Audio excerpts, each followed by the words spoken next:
আসসালামু আলাইকুম viewers, it's me Hafsa Khan. Welcome to my new blog. আর আজকের ব্লগটা খুব স্পেশাল, কারণ আজ আমরা যাচ্ছি বাংলাদেশের বৃহত্তম পার্বত্য জেলা রাঙামাটিতে। রাঙামাটি নাকি সৌন্দর্য ভরপুর এবং পাহাড়ি কন্যা বলেও আখ্যায়িত করেছে। সো সেই সৌন্দর্য উপভোগ করতে চলুন যাওয়া যাক।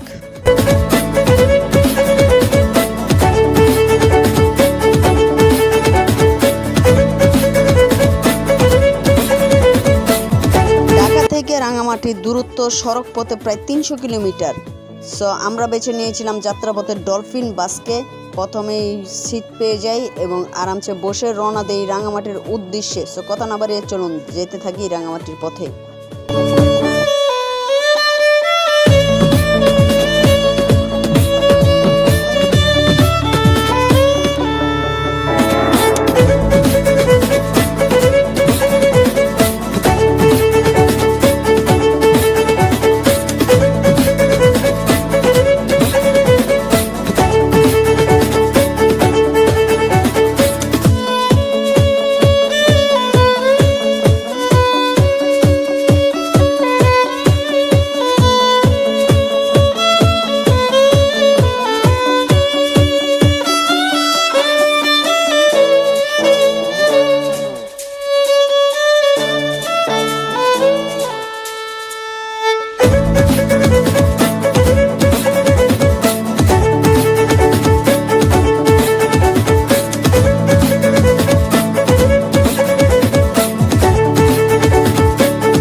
যাত্রাপথে বাস বিরতিতে আমরা নামি স্টার লাইন, যেটা অবস্থিত গজারিয়া মুন্সিগঞ্জ, এবং সেখানে যে একটু ফ্রেশ হয়ে হালকা পাতলা নাস্তা খেয়ে আমরা আবার রওনা দিই রাঙামাটির উদ্দেশ্যে।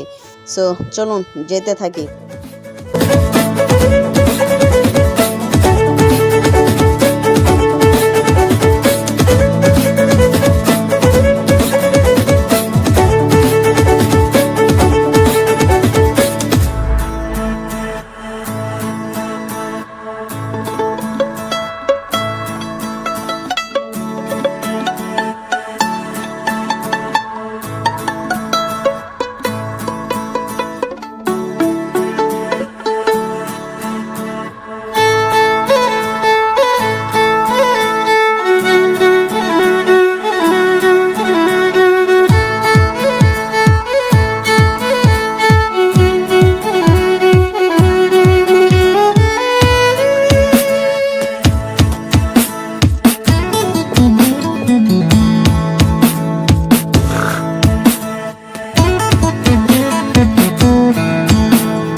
ফুটার সাথে সাথে আমরা পৌঁছে যাই রাঙামাটি শহরে।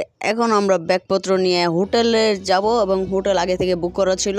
আমরা যে হোটেলে উঠেছিলাম সেটা ছিল হোটেল সাংহাই ইন্টারন্যাশনাল রেস্টুরেন্ট, এবং সকালে নাস্তা আমরা এখানেই সেরে তারপরে একটু রেস্ট নিয়ে চলে যাব কাপ্তাই লেকে। তো আমাদের রাতে যেহেতু সময় কম, তো আমরা দ্রুত চলে গেলাম কাপ্তাই লেকে সৌন্দর্য উপভোগ করার জন্য। কাপ্তাই হ্রদ বাংলাদেশের বৃহত্তম এবং দক্ষিণ এশিয়ার অন্যতম বৃহৎ কৃত্রিম হ্রদ। রাঙামাটি পার্বত্য জেলায় অবস্থিত এই বিশাল জলরাশি, তার চারপাশে উঁচু নিচু পাহাড়, ঘন সবুজ অরণ্য এবং শান্ত পরিবেশ। লেকের উৎপত্তি ও ইতিহাস সম্পর্কে যদি একটু বলা হয়, কৃত্রিম হ্রদ 1962 সালে কাপ্তাই জলবিদ্যুৎ কেন্দ্রের জন্য কর্ণফুলী নদীর উপর বাঁধ দেওয়ার ফলে এই বিশাল হ্রদের সৃষ্টি হয়। এটির আয়তন প্রায় ৬৮,৮০০ হেক্টর, প্রায় ২৫৬ বর্গ মাইল এলাকা জুড়ে বিস্তৃত। তো এখন আমরা ট্রলার ভাড়া করে নিয়েছি, কাপ্তাই লেকের সব সৌন্দর্য উপভোগ করব। সো দেখতে থাকুন। দেখতে দেখতে এখন আমরা চলে আসছি বৌদ্ধ মন্দিরে, যেটি কিনা রাঙামাটি জেলা জুড়ে বেশ কিছু ঐতিহাসিক এবং অত্যন্ত সুন্দর বৌদ্ধ মন্দির বিহার রয়েছে। পাহাড়ি শান্ত পরিবেশে অন্যান্য স্থাপত্যশৈলী এবং আধ্যাত্মিক আবহাওয়ার কারণে এই মন্দিরগুলো পর্যটকদের অন্যতম প্রধান আকর্ষণ।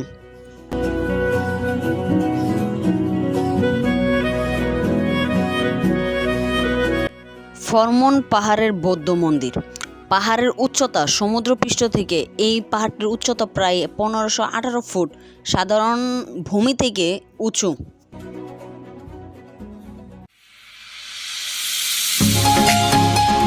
এটি রাঙামাটির সবচেয়ে উঁচু পাহাড়ের চূড়ায় অবস্থিত মন্দিরগুলোর মধ্যে একটি মন্দির। মেঘের ওপারে এই মন্দিরে পৌঁছাতে পর্যটকদের সিঁড়ি বেয়ে উঠতে হয় এবং এখান থেকে পুরো কাপ্তাই লেকের চমৎকার একটা ভিউ দেখা যায়। বৌদ্ধ মন্দিরের নিচেই রয়েছে পাহাড়ি আদিবাসীদের দোকানপাট, যেখানে রয়েছে অসংখ্য জিনিসপত্র, আপনি আপনার মন মতো চাইলে কিনে নিতে পারেন। যেহেতু আমরা একদিন অনেকগুলো স্পট ঘুরবো, তাই দেরি না করে বৌদ্ধ মন্দির থেকে এখন চলে যাচ্ছি শুভলং ঝর্ণা দেখতে। কাপ্তাই লেকের সৌন্দর্য দেখতে দেখতে আমরা পৌঁছে গেছি শুভলং ঝর্ণায়। শুভলং ঝর্ণা রাঙামাটির সবচেয়ে বিখ্যাত ও সুন্দর প্রাকৃতিক ঝর্ণাগুলোর মধ্যে একটি। এটি রাঙামাটি সদর থেকে প্রায় 25 কিলোমিটার দূরে বরকল উপজেলায় 1 নং শুভলং ইউনিয়নে কাপ্তাই হ্রদ কুল ঘেঁষে অবস্থিত। এই ঝর্ণাটি বর্ষা মৌসুমে প্রায় 140 থেকে 300 ফুট উঁচু পাহাড়ের বুক চিরে এই ঝর্ণার জলধারা সরাসরি কাপ্তাই হ্রদের পানিতে এসে আছড়ে পড়ে। শুভলং ঝর্ণার সৌন্দর্য উপভোগ করে এখন আমরা চলে যাচ্ছি আদিবাসীদের গ্রামে, এবং আদিবাসীদের গ্রামে কি কি দেখলাম সবগুলো থাকছে এই ভিডিওতে। রাঙামাটির আদিবাসী গ্রামগুলোতে গেলে পাহাড়ি সংস্কৃতি অত্যন্ত দুর্লভ, খাঁটি এবং বৈচিত্র্যময় কিছু জিনিস দেখাও পাওয়া যায়। এসব গ্রামে কেনাকাটার পাশাপাশি তাদের জীবনযাত্রার অন্যান্য কিছু উপাদান সরাসরি অভিজ্ঞতা করা যায়। মাচামগড়ের স্থাপত্য ও জীবনযাত্রার অভিজ্ঞতা। মাচামগড় সাধারণত মাটি থেকে 4 থেকে 5 ফুট উঁচুতে বাঁশ ও কাঠ দিয়ে তৈরি বিশেষ ঘর, যা বন্য প্রাণী ও স্বেত ভাব থেকে বাঁচার জন্য তৈরি করা হয়। পাহাড়ি জীবনযাত্রার গ্রামে গেলে দেখতে পারবেন কিভাবে তারা ঝুম পাহাড় থেকে ফসল সংগ্রহ করে কিংবা ঘরের উঠোনে বসে তাঁত বুনে। বাসা তৈরি নানা ধরনের জিনিসপত্র তারা তৈরি করে থাকেন এবং পাহাড়ি ফলমূল বিক্রি করে তারা তাদের জীবন নির্বাহ করে। ঘোরাঘুরির মধ্যে আমরা কাপ্তাই লেকের ছোট্ট একটা দ্বীপে দুপুরের লাঞ্চ সেরে নিই, যেখানে স্পেশাল ছিল ব্যাম্বো চিকেন। লাঞ্চ শেষে আমরা চলে যাই রাঙামাটি ঝুলন্ত সেতুতে, যেটি কিনা কাপ্তাই হ্রদের উপর অবস্থিত। 335 ফুট দীর্ঘ একটি পথচারী পারাপারের সেতু, যা এই জেলার প্রধান প্রতীক বা সিম্বল অফ রাঙামাটি হিসাবে পরিচিত। সেতুর উপর দাঁড়িয়ে চারপাশে শান্ত কাপ্তাই সবুজ পাহাড় এবং নীল আকাশের এক প্যানোরামিক দৃশ্য উপভোগ করা যায়।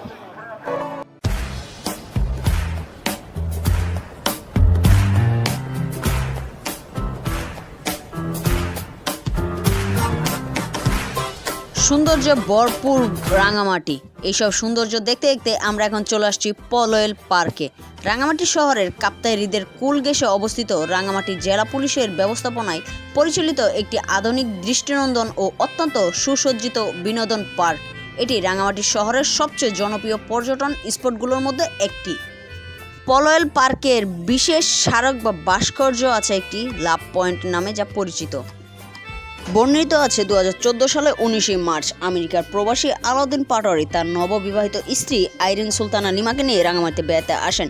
তারা কাপ্তাই হ্রদে একটি ইঞ্জিন চালিত বোর্ডে ঘোরাঘুরির সময় হঠাৎ তীব্র কালবৈশাখী ঝড়ে পড়েন। ঝড়ের প্রচণ্ড তাণ্ডবে তাদের বোটটি উত্তাল পানিতে উল্টে যায়। আলাউদ্দিন সাহেব খুব ভালো সাঁতার জানতেন, কিন্তু তার স্ত্রী সাঁতার জানতেন না। তিনি চাইলে একা কিন্তু পাড়ে চলে আসতে পারতেন, কিন্তু তিনি তার স্ত্রীকে প্রাণপণে বাঁচানোর চেষ্টা করছেন, কিন্তু হ্রদের তীব্র স্রোত ঝড়ের কাছে তারা হেরে যান এবং দুজনেই পানিতে তলিয়ে যান। ঘটনার 3 দিন পর নৌবাহিনী ফায়ার সার্ভিস তাদের মৃতদেহ উদ্ধার করেন। উদ্ধারকারী দল যখন তাদের দেহ পানির উপর তুলে আনে, তখন দেখা যায় মৃত্যু ঠিক আগ মুহূর্তে স্বামী আলাউদ্দিন তার স্ত্রী লিমাকে শক্ত করে বুকে জড়িয়ে ধরে রেখেছিলেন। মৃত্যুও তাদের সে আলিঙ্গন আলাদা করতে পারেনি। স্বামী স্ত্রীর এই নিঃস্বার্থ এবং চিরন্ত ভালোবাসার প্রতি শ্রদ্ধা জানাতেই চট্টগ্রাম উন্নয়ন বোর্ড ও রাঙামাটি জেলা পুলিশের যৌথ উদ্যোগ গড়ে ওঠে এই লাভ পয়েন্ট বা ভালোবাসার সুখগাথা। আজ সেখানে প্রেমিক যুগল দম্পতি আসেন, তাদের এই আত্মত্যাগের গল্প পড়েন এবং প্যারিসের লাভলক ব্রিজের মতো নিজেরাও একটি তালা ঝুলিয়ে চাবিটি হৃদের পানিতে ফেলে দিয়ে নিজেদের ভালোবাসা আজীবন অটুট রাখার মতো মানত করেন। লেকের পার ঘেঁষে হাঁটার জন্য চমৎকার ওয়াকওয়ে বা টেইলর রয়েছে infinity swimming pool, tea house, আদিবাসী ক্যাফে ও জুস বার। আরও আছে কিডস জোন বা শিশু পার্ক, মিনি চিড়িয়াখানা ও fish aquarium, hang out zone. রয়েছে রাঙামাটির মতো এখানেও একটি ঝুলন্ত ব্রিজ, যদিও এটি ছোট একটা ব্রিজ, কিন্তু রাঙামাটির ঝুলন্ত ব্রিজের আদলেই তৈরি।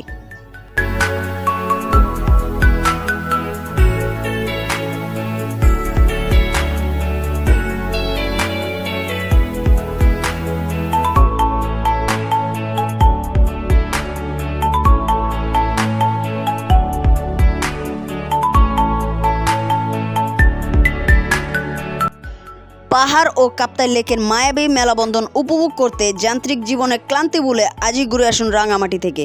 প্রকৃতির এই জীবন্ত ক্যানভাস আপনার মনের পাতায় চিরকাল নতুন ও সতেজ হয়ে থাকবে। তো আজকের ব্লগটা এই পর্যন্তই ছিল। দেখা হবে নতুন কোনো ব্লগে নতুন কোনো জায়গায়। সে পর্যন্ত সবাই ভালো থাকুন, সুস্থ থাকুন, stay happy, stay safe, keep smiling. আল্লাহ হাফেজ।